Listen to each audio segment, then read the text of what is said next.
Hello mga langga, good morning, have a good day. I have here fresh okra, so let's cook ginisang okra with our ground beef. So tingnan nyo langga, kahit na frozen, sandali lang yan maluto. And then yung mantika, yun po ang gawin natin panggisa sa ating garlic and onion. And then pag nakita po ninyo na medyo brown na yung ating ground beef, mga langga, means to say, luto na rin yan kasi nga ground na siya kaya madali lang ang luto. And then we'll put our iniwang mga okra.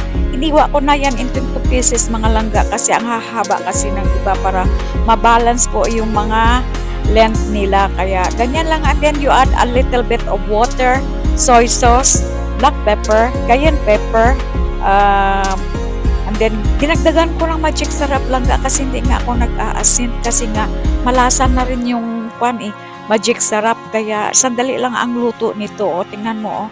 Kaya konting kulo-kulo, and then yan, pinadburan ko na nga ng magic sarap as I said kasi hindi nga ako gumagamit ng asin.